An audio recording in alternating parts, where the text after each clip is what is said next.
Okay, I think that we are now live streaming and recording. So Barb, you want to do a quick intro here? Sure. I just want to welcome everyone to Live with Impact 100. We are delighted to be able to connect with you even during this time of social distancing. So our goal really today is to give you a little overview and an update about Impact 100, as well as to spotlight a nonprofit. And this nonprofit, which is a grant recipient, which is Community Matters. The project is Washing Well, that we are so excited to hear about. And the executive director is Mary Delaney. And I also want to say I'm excited to have Janet Sullivan and Sharon Stratton, who will be our hosts as well. So thank you so much for inviting your friends. And with that, I'm going to turn it over to Janet.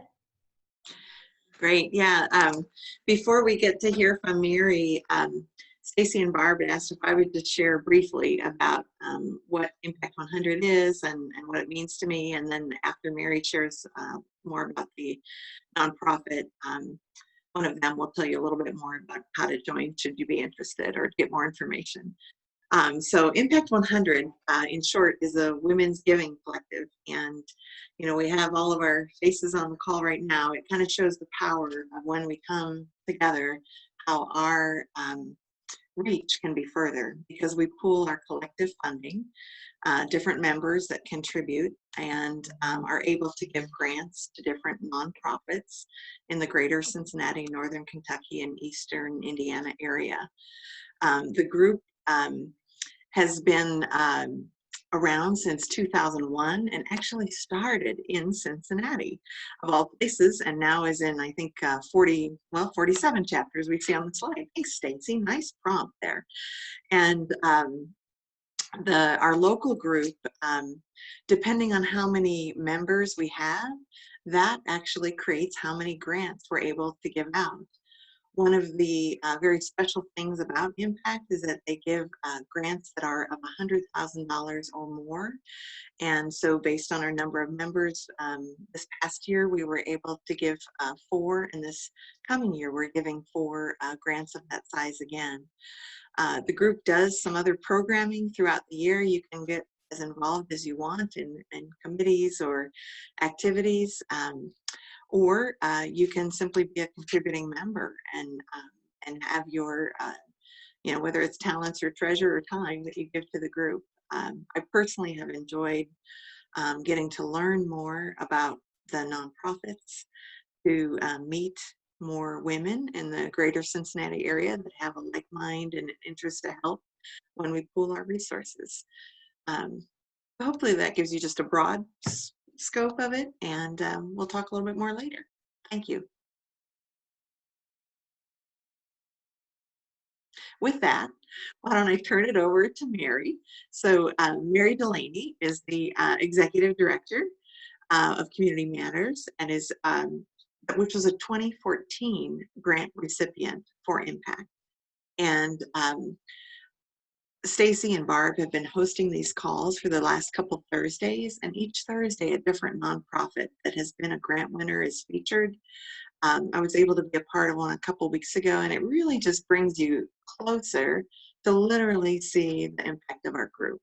And I know Sharon shared her personal connection with this one and interest, and we all can understand the value of laundry and what that is to a person, a family, a community.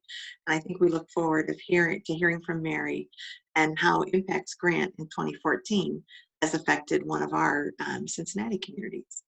Credit to you, Mary. Great. Well, I'm really happy to be here and to be able to share some updates and just kind of what's been going on at the Washing Well with you all. If you hear children in the background, that would be, we're hosting a day camp here at our site. So you might hear some songs. But I'd like to, kick off. I'd like to share a little bit about my laundry story. Before diving into opening a laundromat with our organization, I, knew probably the typical amount of laundry knowledge. And I never imagined that in my professional life that I would learn so much about laundry. So, but my journey started, I was in 4-H as a kid, and one of the things I did was I went to the state fair in a laundry, and you had to sort laundry and specify how it would be washed. So who knew that that's where it would begin? Um, and so, yeah, so we were awarded the grant in 2014. It was, one of the highlights of my professional career, just the joy of knowing that we were going to be able to make this dream become real. And we were able, it took us a little while to get the laundromat going. So we opened our doors in 2016, and that was, did a big kickoff event, and several Impact 100 members were able to join us at the event as well. And since then, we've been going strong. So many things have happened that I'll share a bit with you today that have gone so far beyond just laundry access. When we first envisioned the washing well, we knew that we had a big barrier that we faced as a neighborhood in access just to being able to do our laundry. A quick background on the washing well is that we discovered over a few years of hearing from folks that doing laundry was a huge burden. I mean, in a typical household, laundry is that unpleasant task that nobody totally loves. But in our neighborhood, you would have to go to a different community on the bus or pay for a taxi just in order to be able to do laundry. And so it was adding not just time, but tons of dollars to the basic task of just having clean clothes. And so that's where the initial energy for the washing well came from. And since opening, we've had about 500 customers every year. And we did a calculation this past year on how many dollars have been saved in transportation costs since opening the laundromat, and just around $800,000 have been saved since opening the washing well, in families not having to pay for bus fare and taxi fare in order to do laundry. It doesn't even account for the savings in the great pricing that we have at the laundromat. So just to give you an idea of how one seemingly small piece of our lives can really become this extra barrier when your budget's, that much tighter, and when you don't have access to it in the neighborhood. So since opening in 2016, we've had hundreds and hundreds of customers, and we've learned so many things that we didn't realize when we were first opening. One, we never anticipated folks from other communities coming to our laundromat. And we've actually had a huge influx of people who prefer to come to the washing well because it's such a nice, welcoming space. And it's just been kind of a crazy journey in that sense. And the other we discovered is that we drew a lot of folks that were in on business trips looking for a laundromat who were here on an extended stay. And we ended up finding a lot of new fans of our work just through that as well. The piece I'll add that's really unique about the washing well is that beyond the impact on laundry and the savings to families, the actual program and the day-to-day operations are run by resident leaders. So we hire folks from the neighborhood, and they run the the business. And the long-term goal has always been that each year we kind of transition more of the business to residents. So it's not just the nonprofit holding on to what's been created, but it's truly owned by the community. So that is sort of the vision. And I had a really great slideshow with photos, and I've had some technical problems, so I'm actually on my cell phone. And so I can't show them to you. But I'm going to try to pull up a few and show you on my screen.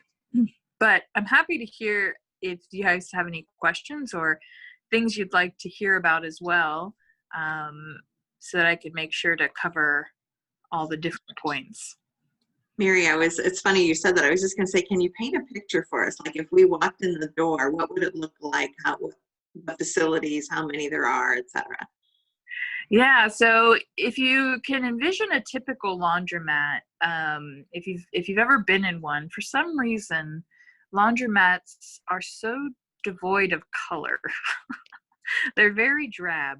And so one of the goals that we had in creating this space was that it was this bright, vibrant, exciting space to be in. So when you walk in, the first thing you're going to notice when you walk into the washing well is our staff, because you will be greeted right away, especially if you're a new face. They're gonna welcome you. They're gonna say, and get your life story in the first 5 minutes.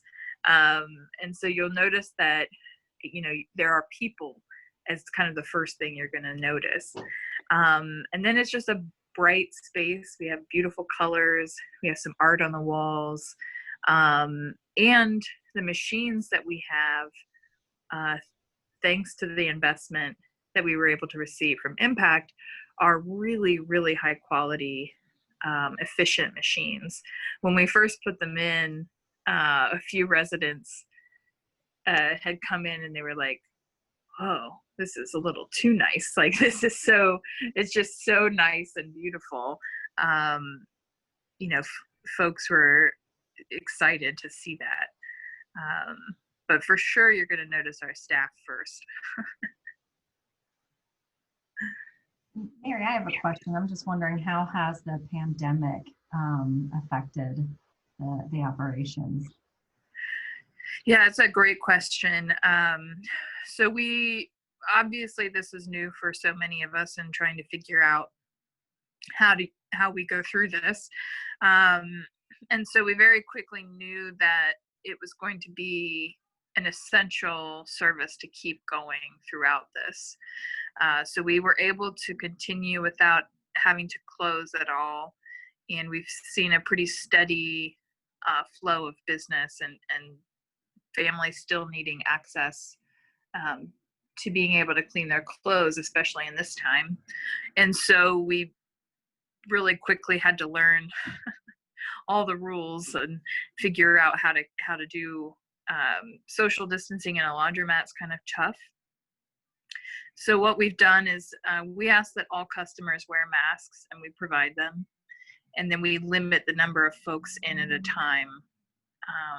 And it's worked out really well.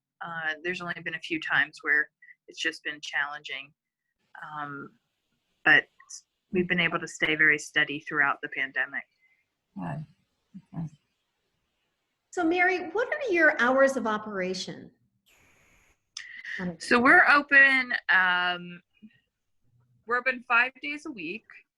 And we kind of did shifting days throughout the past few years to really nail down the highest need times. And so for most days, we're open 10 a.m. to 8 p.m. But the weekends, Saturday and Sunday, are by far the busiest days. And so we open at 8 a.m. on the weekends and close at 8 p.m. So I'm wondering, I remember in between washer and dryer situations when I was a kid going to laundromats occasionally, and they were boring when I went there with my mom. So I'm wondering, are there any activity stations or places for people to sit or tables? I mean, sort of how is it arranged? Yeah, so it's a small space, but we've been able to have some great programming connected into the space. So more recently, we've had a partnership with a library and have had a reading corner for with kids' books, and so that's been a, a great attraction. And we even did some activities around that with like a reading challenge with kids, and our staff got really into it. We're really great at getting kids connected, and so that's been a really great area. We had some touchpad literacy games and those sort of things in that space as well. We also have a lot of partners that come in and do different activities. So we've had folks that are connecting with different things that are going on in the neighborhood come in and do activities in the space. But for the most part, most people tend to want to, it's kind of where you get the neighborhood scoop. And so a lot of folks like to hang out and chat. And then the beautiful part with the community as well is that because the laundry attendants know everyone, they are really helpful at, keeping an eye on people's laundry while if they have to go and do something, and then letting them know when it's ready. So it's very much more community based than a traditional laundromat. We also have some community gardens that we've developed right next door, so you can go outside and hang out in nature, kind of get out of the crammed space for a while. Mary, thank you again for being here with us. I was not a part of Impact, I think, when you guys were applying. So will you remind us a little bit about what was your organization before? How did you choose that space? And how did you guys decide this was a real need? Yeah, so Community Matters, our 501c3 of Community Matters is younger than our work, so I'll explain that. So we developed the Community Matters component of our work actually the same year we got Impact 100, 2014, but it grew out of existing work that we've been doing in the neighborhood since the 70s. We just broke the Community Matters piece into its own thing in 2014. So we have a unique situation in our community in that we inherited this giant old Catholic church campus. So it's 5 buildings. And when the church closed, a little while after it closed, they gave us the buildings, which was really a blessing and also a burden because we had space that we owned, but it was old and crumbling. And so we were able to actually renovate all of the buildings and get them into usable condition. And when we first applied for Impact 100, we were envisioning putting the laundromat in a very different space than where it is now. We were going to have it be on the campus, and it was going to be really kind of a much smaller space. It wasn't ideal, but we knew we could make it work. I remember actually taking the tour with Impact 100 members, and several of them were like, "Are you sure this is a good idea?" And I was like, "I promise, we got this." And then after we got the award, we had another donor actually step forward because of the publicity and recognition we got with the Impact Award, and he actually purchased a building for us. And so we were able to have a much better space, its own storefront, in its own sort of building. And so now it's located just down the street from our campus, just a few doors down. And it kind of, we didn't anticipate that was gonna happen, but that's really made it the success that it is. put one photo, a link to a photo in the chat feature. If anyone is following that on our Zoom meetings, you can picture a little bit what Mary's saying just on the web, well, the one that's on the front of your website. Yeah, I apologize. As soon as you want technology to work, We have to use our brains to imagine this way. Thank you. paint a picture. I should have just walked down the street. I'm actually in the office today. I should just walk down there. Mary, also, do you get, I mean, we have a few PNG or ex-PNGers on the call. Do you get donations from local organizations for laundry? I don't even know. Soap and sheets and stuff like that. Yeah, so P&G was another partner that was brought to the table because of the Impact 100 award. So after we received the award, we were connected in with some folks at P&G, and they've been supporting us ever since in two ways. One, they with a grant through their foundation, which has really helped support the ongoing operating. And then each year we also get Gain laundry detergent, and we've done some cool partnerships with them as well. We tested out some new product for them for a bit as well. So it's been a really good partnership with P&G. It's been, it's really great. We can see, almost see their buildings from our community. So it's unique to be able to have that relationship. They've also done a few days where they've brought staff and they did like a free laundry day, which was very popular. And that was a lot of fun as well. And Mary, I was reading something about laundry bags. Did you create some laundry bags for? Yeah, we did. We created these canvas laundry bags that just made it easier, so most of our customers come from right around the laundromat. And so it was a nice, easy way for folks to be able to carry their laundry, but also to spread the word about the business. And so we still kind of use those bags and give them out. A lot of the time, our laundry attendants actually help people carry their laundry from their house to here. So it's been really nice. And are most of your staff residents of Price Hill? Yeah, so for Community Matters, we have a mixture of local residents and then folks that live in other communities in Cincinnati. And same as on our board right now is about almost 40% of our board members are residents of Lower Price Hill. Our goal is to maintain that at 50% to ensure we have the right balance. Can you talk more about, you were saying that you're hoping that some of the residents would take over some of the ownership. Can you talk more about that?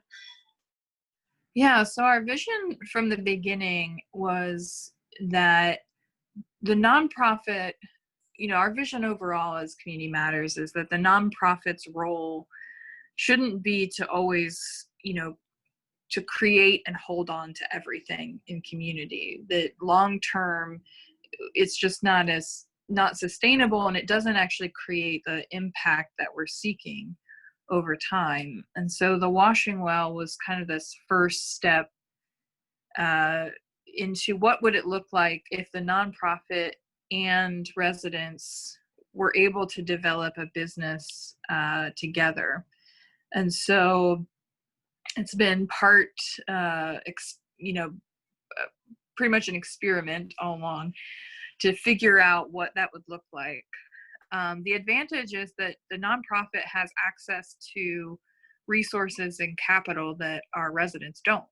And so how can we leverage that in order to create the change that folks are seeing, but also not hold on to all the power forever?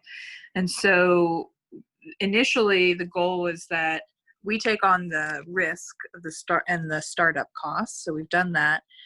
And then over time, find residents who are interested in not just the day-to-day operations, but overall management of the business. And then we slowly transition the business decision-making power, ownership, all those different things over to the residents who've been working in the space. And so that's what we've been doing. So each year we kind of add on different training and things that the residents want to see. And then we, over time, let them kind of take over the business as they see fit. And that way it's not like, here you go, see you later. But it's on their terms. And what's really fascinating is that while there's lots of learnings and hiccups along the way, that the washing well has actually inspired a new business to start up that wasn't started by our nonprofit. So coming soon to our neighborhood is going to be a social enterprise grocery store that's following and building off of the model that the washing well started. So it's someone's helping incubate the initial business, and then residents will own and manage it over the long haul. So two areas of, laundry and food, kind of very basic thing that everyone wants in their community, and we're envisioning a different way to tackle those issues.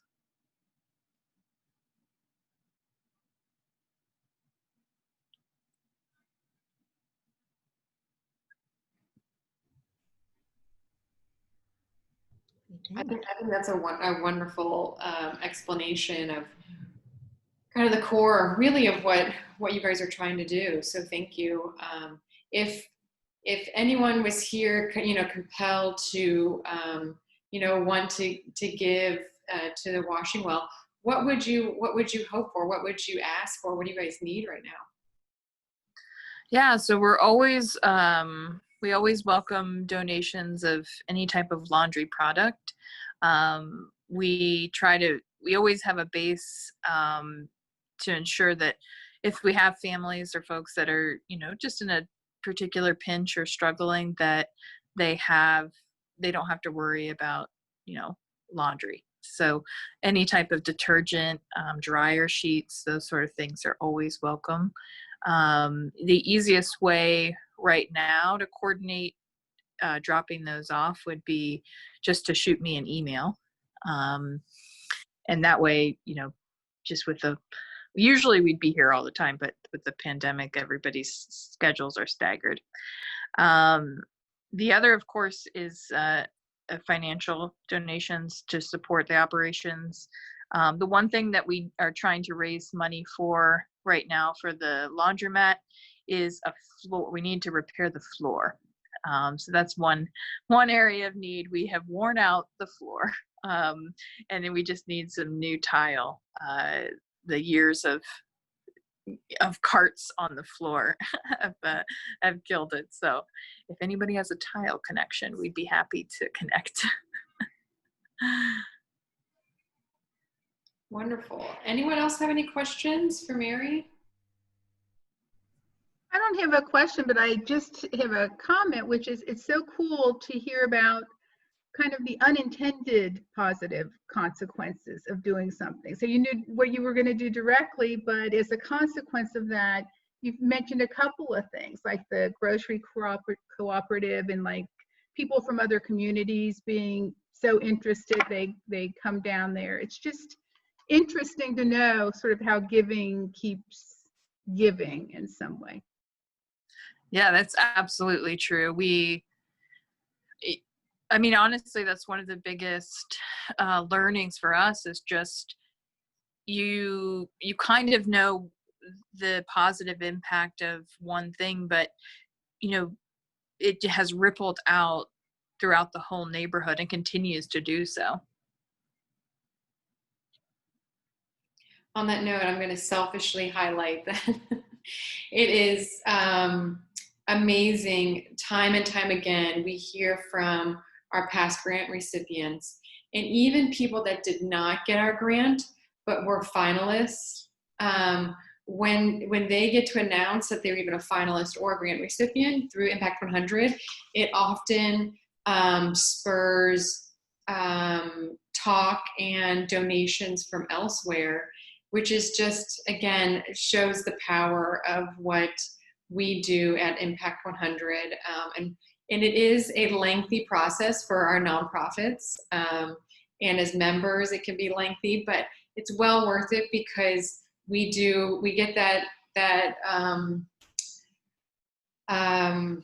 reputation for really vetting our nonprofits and really trying to be transformational, not just adding to something that is already doing well.